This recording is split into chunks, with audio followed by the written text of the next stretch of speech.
उडणारी विमाने, हे म्हणजे हवाई दलाचे प्रतीक. इथे भारतीय नागरिकांचे प्रतीक. बरोबर. अजून काय दिसतंय? इथे खाली कृषी क्षेत्राची माहिती. इथे सांस्कृतिक किंवा धार्मिक स्थळे दाखवलेली आहेत. आपल्या भारतात धार्मिक स्थळे आहेत ना? बरोबर. हे कबुतरांनी तुटलेली साखळी, हे म्हणजे कशाचं प्रतीक आहे? शांती आणि एकतेचे प्रतीक आहे. अजून काय काय दिसतंय? इथे कारखाना दिसतोय ना? पवनचक्क्या, कारखाने.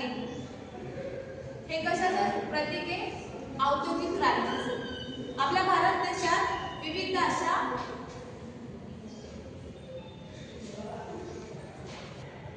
हे कबुतरांनी तुटलेली साखळी दिसते का? हे आपल्या भारताचे जे स्वातंत्र्य मिळालं त्याचे प्रतीक आहे.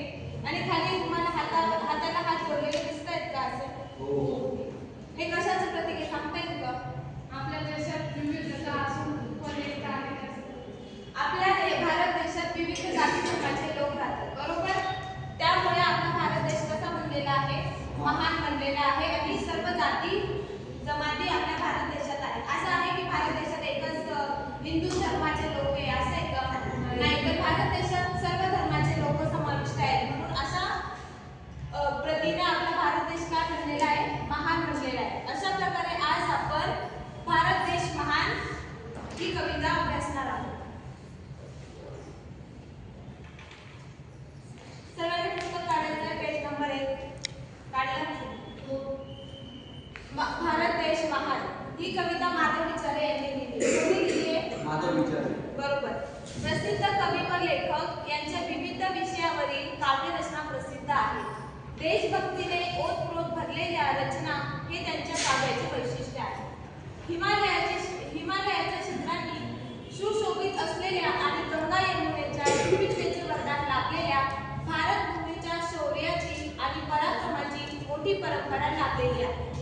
प्रस्तुत गीतातून समता आणि विश्वशांती हे मूल्य जपण्याचा संदेश दिला आहे. म्हणजे जी ही कविता आहे भारत देश महान, या कवितेतून कोणता संदेश मिळालेला आहे की समता आणि विश्वशांती ही मूल्य संदेश जपण्याचा संदेश आपल्याला मिळालेला आहे.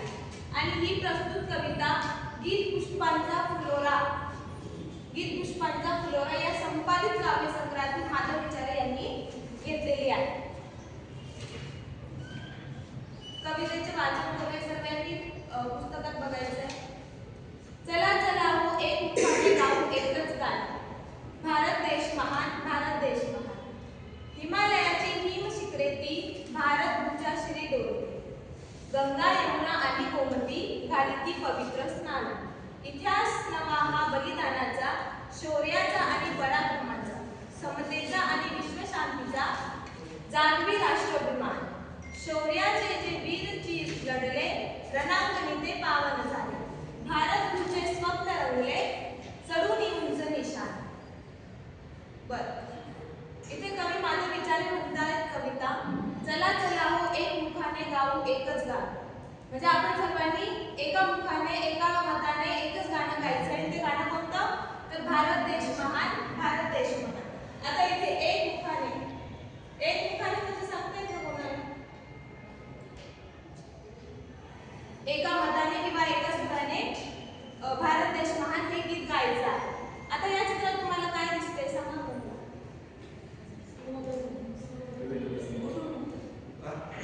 या चित्रात काय काय दिसतंय? विविध धर्माचे चिन्ह दिसत आहे. बरोबर. चला चला हो एक मुखाने गाऊ एकच गाणं, भारत देश महान, भारत देश महान.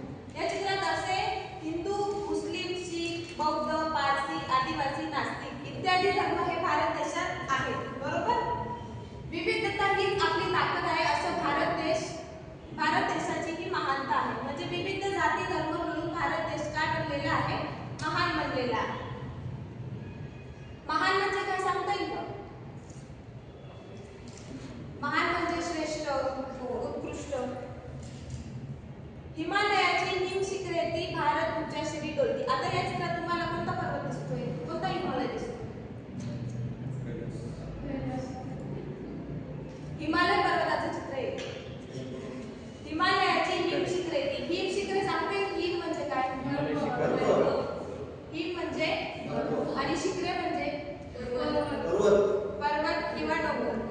हिमालयाची हिम शिखरे भारतभूच्या शिरी डोलती. आता शिरी म्हणजे मस्त डोकं किंवा उंच. बरोबर, जणू काही भारत देश हा हिमालयाच्या शिरावरती डोलतोय असं कवी माधवी विचारे यांना म्हणायचे. इथे कोणकोणत्या नद्यांचा उल्लेख केलेला आहे? गंगा, यमुना, गोदावरी. गंगा, यमुना आणि गोमती घाली ती पवित्र स्नान. जसे की धार्मिक ठिकाणी ज्या नद्या असतात, गंगा, यमुना, सरस्वती इत्यादी ज्या नद्या असतात त्या काय आपण मानतो की त्या पवित्र आहेत. बरोबर. आता पंढरपूरला कोणती नदी आहे? चंद्रभागा. बरोबर. तिथे लोक जाऊन स्नान का करतात की आपण पवित्र व्हावं किंवा आपलं जे पाप आहे ते निघून जावं. करतात की नाही? अशा धार्मिक ठिकाणी लोक आंघोळ करायला जातात की नाही नदीमध्ये? तसं तिथे म्हणायचे गंगा, यमुना आणि गोमती जशी भारत देशाला ते काय करताय? पवित्र स्नान घालताय. गोदावरी नदीची माहिती आहे का? गोदावरी नदी कुठे आली? विचारा गोदावरी नदी. बरं, गोदावरी नदी कुठे आली माहिती का कोणाला?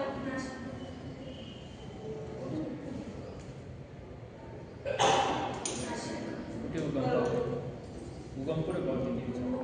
गोदावरी नदीचा उगम कुठे झालेला आहे? ब्रह्मगिरी. बरोबर. बर, कवितेचे नवीन शब्द आलेले होते. एकमुखाने म्हणजे एका मताने किंवा एका सुराने गाणं गाऊया. कोणतं गाणं? भारत देश महान. महान म्हणजे सर्वश्रेष्ठ, अतिउत्कृष्ट. हिम म्हणजे बर्फ किंवा बर्फाचे शिखर किंवा बर्फाचे थर. शिखरे म्हणजे पर्वत शिखर किंवा डोंगराचे उंच टोक. भारतभूच्या म्हणजे भारत देशाचे किंवा भारत भूमीचे. संकल्प